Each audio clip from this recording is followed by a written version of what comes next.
विठल विठल विठल पांडुरंगा विठल विठल विठल पांडुरंगा विठल विठल विठल पांडुरंगा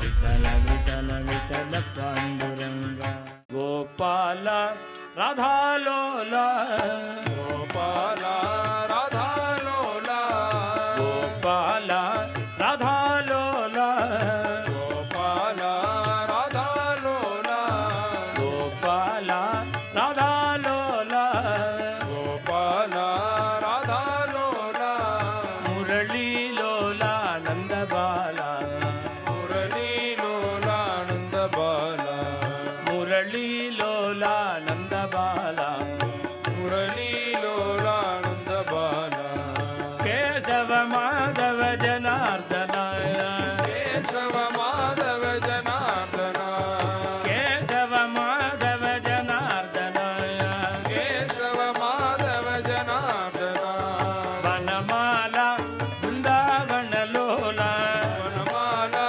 वृंदावन लोला वनमाला वृंदावन लोला वनमाला वृंदावन लोला मुरली लोला नंद बाला मुरली लोला नंद बाला मुरली लोला नंद बाला मुरली लोला नंद बाला मुरली लोला नंद बाला मुरली लोला नंद बाला गोपाल राधा लोला गोपाल राधा लोला मुरली लोला नंद बाला मुरली लोला नंद बाला मुरली लोला नंद बाला मुरली लोला नंद बाला गोपाल राधा लोला गोपाल राधा लोला मुरली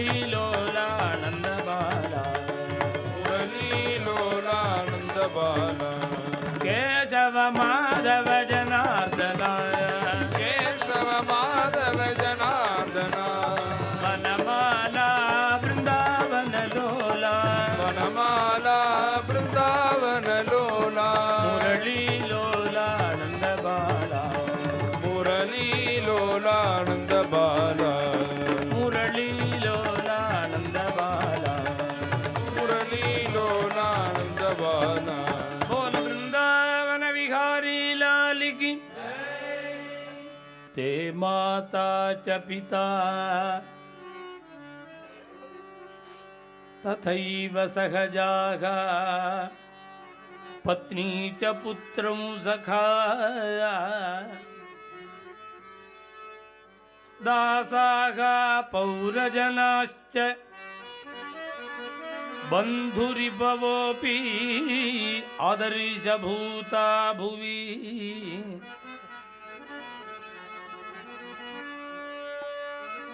तस्मादेव कथारसेतु कवयः सर्वे रमन्ते सदा कल्याणाभिजन प्रभो रघुपते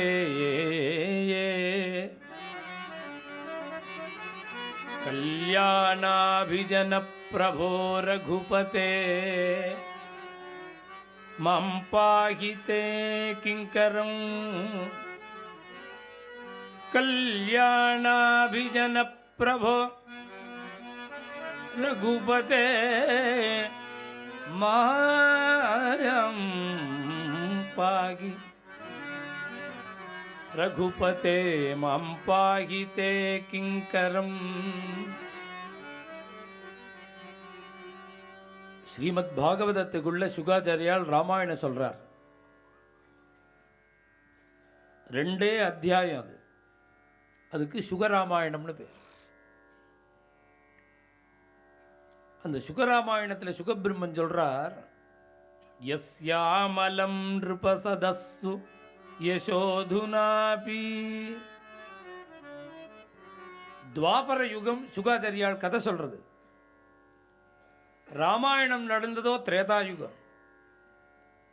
திரேதாயுகத்திலேருந்து துவாபர யுகம் கடைசி வரையில் ராஜாக்களுடைய சபையில் ராஜாக்கள்லாம் நித்தியம் ராமாயணம் சிரவணம் பண்ணுவாளாம். நிருபசதஸ்ஸு யசோதுனாபி காயந்தி. ராஜாக்கள்லாம் நித்திய ராமாயணம் சிரவணம் பண்ணார். அப்படிதான் பண்ணாராம் குலசேகர ஆழ்வார். நித்திய ராமாயண சிரவணமா குலசேகர ஆழ்வார். வள்ளம் பாவுக்காள். அதுவும் என்னைக்கோ ராமாயணம் நடந்ததுன்னு நினைக்க மாட்டாளாம் அவ கதை கேட்கும்போது. இதுக்குதான் ரச தன்மயத்துவம் ரசேஷுன்னு பேர். காளிதாசன் ரசங்களுக்குள்ள எது உயர்ந்ததுன்னா தன்மயமானது தான் உயர்ந்தது. ஒரு ஹரிச்சந்திர நாடகம் நடந்தது கிராமத்தில்.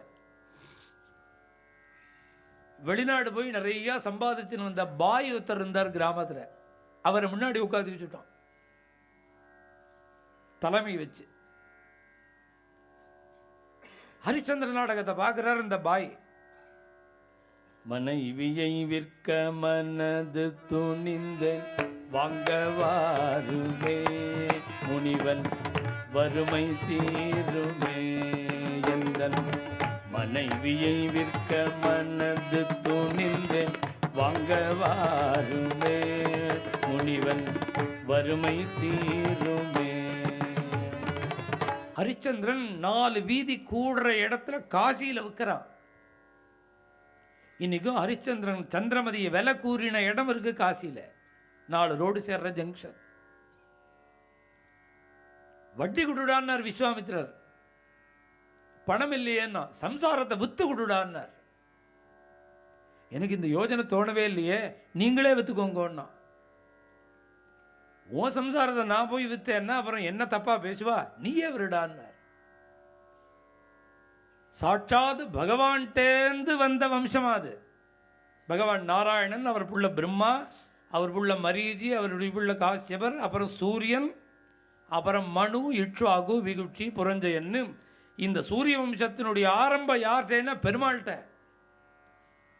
அந்த பகவான்டேந்தே உண்டான அந்த வம்சத்தில் பிறந்தத்திலேருந்து பொய் சொல்லாமல் சத்தியசந்தனா இருந்த ஹரிச்சந்திரன், அவனுக்கு ஒரு கஷ்டம் வந்து 4 வீதியும் கூடுற இடத்துல சொல்றான், மனைவியை விற்க மனது துணி.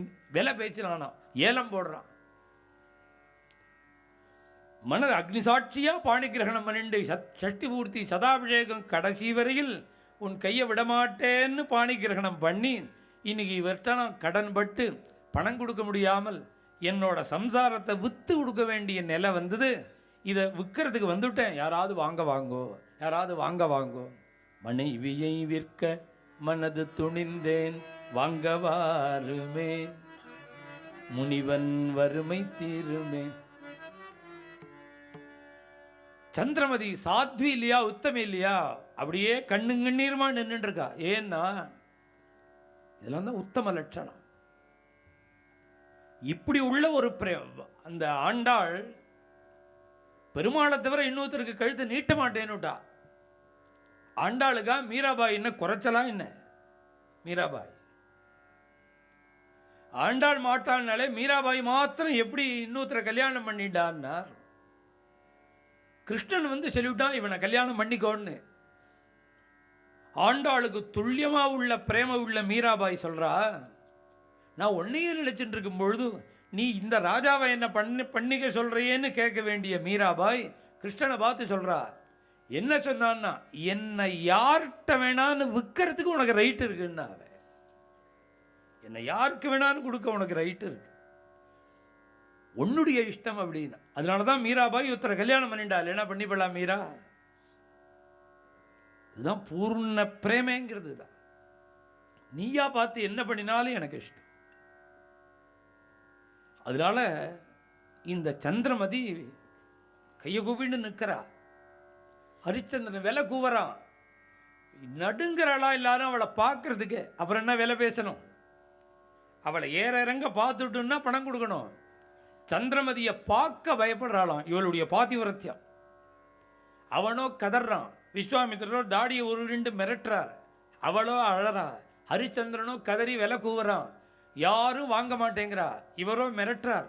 இதை பார்த்தா அத்தனை ஜனங்களும் தாரதாரியாக கண்ணீர் விடுறா. முன்னாடி உட்காண்டிருந்த பாய் எழுந்துட்டான். ஏ சாமி, உனக்கு எவ்வளோ ரூபா பணம் இந்த மனுஷன் தரணும்? இவன் நல்ல மனுஷனாக இருக்கான், இவன் உனக்கு எவ்வளோ ரூபா பணம் தரணுமோ அந்த பணத்தை நான் தரேன், இவனை விட்டுடுன்னா, இவனை விட்டுடு. இதான் தன்மயத்துவம் ரசேஷம். என்னைக்கோ நடந்த ஹரிச்சந்திர கதைன்னு தோணலையா, நாடகம்னு தோணல அவனுக்கு, பார்க்கிறவனுக்கு. அவன் அப்படியே லயமாயிட்டான் பாருங்க. இது மாதிரி தான் பகவத்குணமே கேட்கணும். பகவானுடைய குணம் எப்படி கேட்கணும்னா துருவசுவாமி தான் சொல்லிக் கொடுக்குறார்.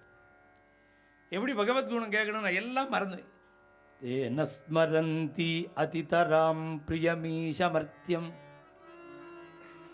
ஏ சான்வதசுத சுஹுத்கிருஹ வித்ததாராக.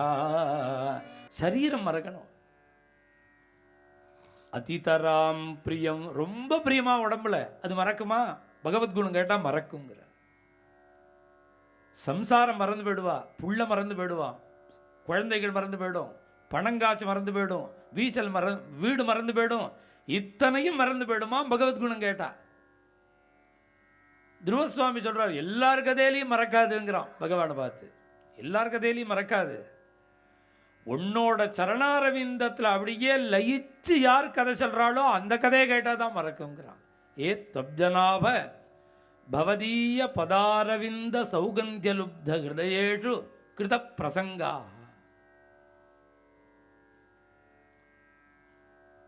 பகவத்குணம் கேட்டால் அப்படி லயம் வந்துடுவான். குலசேகர ஆழ்வார் அப்படி கதை கேட்டவர். கொச்சி ராஜா, மகாராஜா. அவருடைய பாவம் தெரியுமா கதை சொல்றவருக்கு? அவருடைய ராவணன் யுத்தத்துக்கு வந்துட்டான்னா என்ன பண்ணுவான், உடனே மந்திரியை கூப்பிடுவார், சைன்யத்தெல்லாம் ரெடி பண்ணு, நான் ராமருக்கு ஒத்தாசைக்கு போகிறேன், கிளம்பிடுவான் அவர். ராவணன் யுத்தத்துக்கு வந்துட்டான்னு உடனே இவர் கிளம்புவார் ராமருக்கு பக்கத்தில் நிற்கிறதுக்கு. உடனே கதை சொல்றவருக்கு தெரியுமோனா இவரை இல்லை, உடனே இவருடைய பாவத்தை பார்த்து, இல்லை ராவண சம்மாரெல்லாம் ஆயிடுத்து, சுவாமி பட்டாபிஷேகம் பண்ணிட்டு அயோத்தியில் சௌக்கியமாக இருக்காருன்னு உடனே கண்ணை தொடச்சுட்டு அப்படின்னா சரியும் வர. அவ்வளோ வேகம், அவ்வளவு மனோலயம். அவர் வெளியூர் போயிருந்தார் ஒரு நாளைக்கு. கதை சொல்றவர் புள்ளைய சொல்லிவிட்டார். அவனுக்கு புள்ளைக்கு இவருடைய மனோபாவம் தெரியாது. அன்னைக்கு சீதாபகரணம், ராவணன் சீதையை தூக்கின்னு போயிட்டாங்கிற கதை.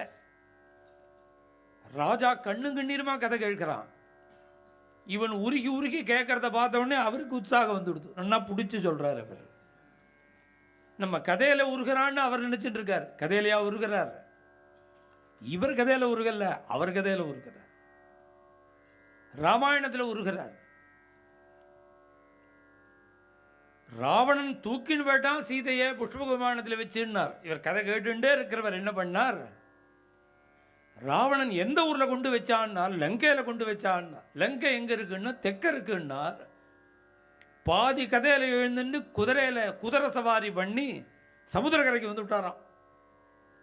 ஏன்னா சீதையை தூக்கின்னு போகிறான் ராவணன், நான் சும்மா இருப்பேனா, தூக்கின்னு போக விடுவேனான்னு குதிரையில் வந்து சமுத்திரக்கரை வந்தது. குதிரை உள்ளே இறங்க மாட்டேங்கிறது. அடித்தார் சவுக்கால் அடித்து குதிரையும் உள்ளே போச்சு. மேக்சிமம் அதால் எவ்வளவு முடியுமோ அவ்வளவு நீந்தி பார்த்தது. இனி முடியலேன்னு உடனே அவர் நீந்த ஆரம்பிச்சுட்டாரா லங்கையை நோக்கி. குலசேகர ஆழ்வார் அவரும் மூழ்கி போயிடுவாருங்கும் பொழுதும் பகவான் கோதண்டபாணி வந்து அவர் கையை பிடிச்சி தூக்கி விட்டாராம் குலசேகர ஆழ்வார். எஸ்யாமலம் நிருபசதஸ்ஸு, இது சுகாச்சாரியால் சொல்றார். ராஜாக்கள்லாம் கேட்ட ராமாயணம். நிருபசதஸ்ஸு யசோதுனா, அது எது போல தெரியுமா ராமாயணம்னார்? 100 யானை இருந்தாலும் கேரளாவில் இந்த திருச்சூர் பூரம் இது மாதிரி உள்ள உற்சவங்கள்லாம் இருக்கு பார்த்தீங்களா, அங்கே முன்னாடி நெத்தி பட்டம்னு ஒன்று கட்டுவா, திகிபேந்திர பட்டம். அது ரொம்ப காஸ்ட்லியாக பளபளன்னு தங்கம் மாதிரி இருக்கும். அப்படி முண்டு முரடுமாக இருக்கும். துதிக்கையில் அப்படியே தொங்கும்.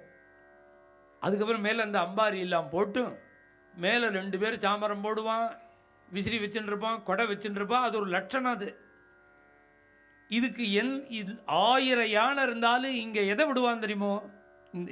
இந்த எந்த யானைக்கு தெரியுமோ உங்க இடம்? உத்தம யானைக்கு தான் இடம், உயர்ந்த யானைக்கு தான். உயர்ந்த யானை தாழ்ந்த யானைங்கிறது என்னன்னா துதிக்கையை வச்சு தான். அந்த யானை முழு துதிக்கையும் கீழே தொங்க விட்டுதுன்னா தரையில் ஒரு அடி குழி வெட்டணும், பள்ளம் பண்ணி அங்கே அது வரையில் தொங்கும் இந்த துதிக்கை. அதான் உத்தம யானை, அது உயர்ந்த யானை. சில யானை என்ன பண்ணும், தரையிலேயே தொடாது இப்படியே தொங்கின்னு இருக்கும், அது சுவாரஸ்யம் இல்லை. உயர்ந்த யானை என்னன்னா அது சாதாரண நாளில் தரையை தாண்டி நீளம் இருக்கணும். அதுக்காக ஜிலேபி மாதிரி ஒரு தடவை சுற்றின்னு இருக்கும், நுனியில் வந்து சுற்றிடும். அது ரிலீஸ் பண்ணதுன்னா இடம் வேணும் கீழே. இது மாதிரி எந்த யானைக்கு துதிக்க கூட இருக்கோ அதுக்கு தான் இந்த பட்டம் கட்டி பூரத்தில் முன்னாடி விடுவான் கேரளா உற்சவத்தில்.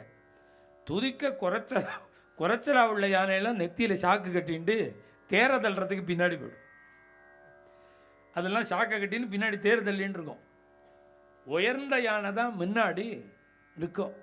இந்த உயர்ந்த யானைக்கு தானே கட்டுவான் இந்த பட்டம்.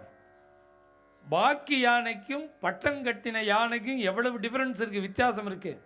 அதுபோல் நீ என்ன கதை சொன்னாலும் அதில் கொஞ்ச நேரம் ராமாயணம் சொன்னாதான் பட்டம் கட்டின யானை மாதிரிங்கிறார். இல்லைன்னா பின்னாடி சாக்கு கட்டின்ட்டு தேர தள்ளுற யானை. எப்பேற்பட்ட சரணம் ராமருடைய சரணம். தன் நாகபால வசுபால கிரீட ஜுஷ்ட பாதாம்புஜம். ராமச்சந்திர பிரபு உட்கார்ந்துருக்கிற வைசேகி சகிதம் சுருத்ரு முதலே ஹைமே மகாமண்டவே மத்தியே புஷ்பகமாசனே மணிமயே வீராசனே சுஸ்திதம்னு தங்க மண்டபத்தில் சுவாமி ரத்ன சிம்மாசனத்தில் ஒரு காலை அப்படி ஒரு தொட மேலே ஒரு காலை போட்டுண்டு ஒரு காலை தொங்க விட்டுண்டா வீராசனம்னு பேர். ஒரு காலை வலது காலை இடது தொடையில் வச்சுண்டு இடது காலை தொங்க போட்டுருக்காராம், வீராசனே சுஸ்திதம். சீதாதேவி பக்கத்தில் இருக்கா, அத்தனை பேர் வந்து நமஸ்காரம் பண்ணுறாளாம். நமஸ்காரம் பண்ணிட்டு போன பிறகு அங்கே கீழே பார்த்தா முத்து வைரம் வைடூரியம் கோமேதகம் புஷ்பராகம் நீலம் பச்சை இந்த ரத்னங்கள்லாம் அப்படியே படிப்படியாக மூட்டையாக கொட்டி கிடக்கான் திருவடியில். இந்த ரத்னங்கள்லாம் எங்கேருந்து வந்ததுன்னா யாரும் போடலை. அத்தனை பேர் ராமச்சந்திர பிரபுவனுடைய திருவடியை சேவித்து அத்தனை பேருடைய கிரீடத்தில் உள்ள முத்து ரத்னங்கள்லாம் கீழே செதறியிருக்கான். தன் நாகபால வசுபால கிரீட ஜுஷ்ட பாதாம்புஜம் ரகுபதி. கோட்டி ராமாயணம் வந்தாலும் வால்மீகி ராமாயணத்துக்கு அப்புறம்தான் எந்த ராமாயணமானாலும். யதார்த்தம் அதுதானே. அதனால தான் பின்னாடிய ராமாயணம் பண்ணின அத்தனை மகாத்மாக்களுக்கும் வால்மீகிக்கு நமஸ்காரம். வாங்காரும் பாதம் 4 வகுத்த வால்மீகி என்பான் தீங்கவி செவிகள்ளார தேவரும் பருகச் செய்தான். இந்த பாக்கியம் எந்த ராமாயண கர்த்தாக்கும் கிடைக்கல. அருமையாக ஒரு ஸ்லோக அமைப்பில் ராமாயணத்தை பண்ணி வால்மீகி அதை யாரை கேட்க வச்சார் தெரியுமோ? அந்த ராமாயணத்தை ராமபுத்திரர்களுக்கு உபதேசம் பண்ணி குசலவர்களுக்கு உபதேசம் பண்ணி அந்த குழந்தைகளை அழிச்சுன்னு போய் அஸ்வமேத மகாமண்டபத்தில் ராமனுடைய சன்னிதானத்திலேயே கானம் பண்ண சொல்லி ராமனையே கேட்க வச்சுட்டாராம் அவர். இந்த பாக்கியம் எந்த ராமாயண கர்த்தாக்கும் கிடையாது. திங்கவி செவிகள்ளார தேவரும் பருகச் செய்தான். அவதார காலத்தில் அந்த அவதார கதையை கேட்டது ராமாயணம் மாத்திரம்தான், பாக்கி எந்த அவதாரத்துக்கும் கிடையாது. கிருஷ்ணாவதார காலத்தில் கூட கிருஷ்ண சரித்திரம் கேட்கல, நரசிம்மாவதாரம் தான் கேட்டார். நரசிம்மாவதாரம் கேட்டார்.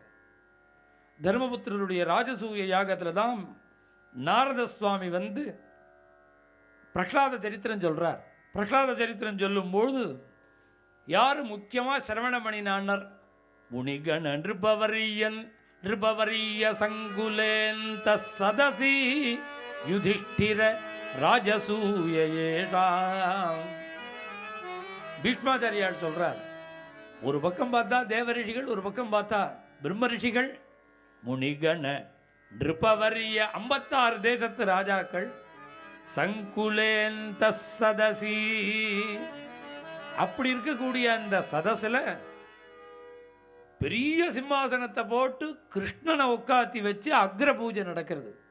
யாகம் முடிஞ்சு சுவாமி பீதாம்பரதாரியாக உடம்பு முழுக்க சந்தனம் பூசிண்டு வனமாலை வைஜெயந்தி மாலா தரனாக நல்லா திவ்ய போஜனம் பண்ணி நிறைய தாம்பூலம் கொடுத்து சக்கச்சவேர்னு வாய், கால் மேலே காலை போட்டுன்னு பகவான் உட்கார்ந்துருக்கார். 2 பேருக்கும் 2 பக்கம் உபய சாமரம் வீச கொடை பிடிக்க தர்மபுத்திரர் கிருஷ்ணனுக்கு பூஜை பண்ணுறாராம், அக்ர பூஜை.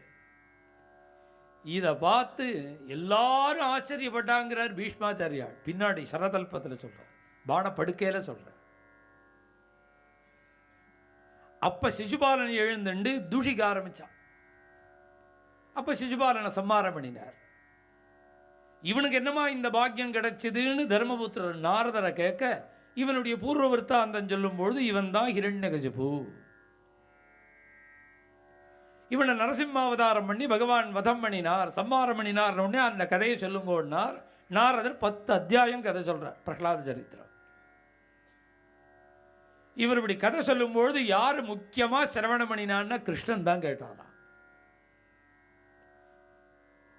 நரசிம்ம அவதார சரித்திரத்தை கூட நரசிம்மமூர்த்திக்கு கேட்கறதுக்கு வாய்ப்பு இல்லை, கிருஷ்ணனுக்கு தான் வாய்ப்பு.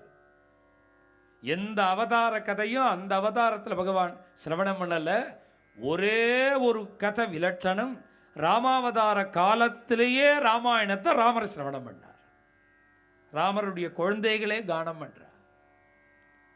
எல்லா கவிகளும் போட்டி போட்டுண்டு வர்ணிச்சது ராமாயணம் தான்.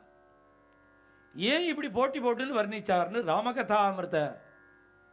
ராமகதாமிருத்தம்னு ஒரு கிரந்தம், சின்ன புஸ்தகம் தான் அண்ணா பண்ணியிருக்கார். அருமையாக ராமாயண ஸ்லோகங்களை, ராமாயண விஷயங்களை. விட்டல விட்டல விட்டல பாண்டுரங்கா, விட்டல விட்டல விட்டல பாண்டுரங்கா.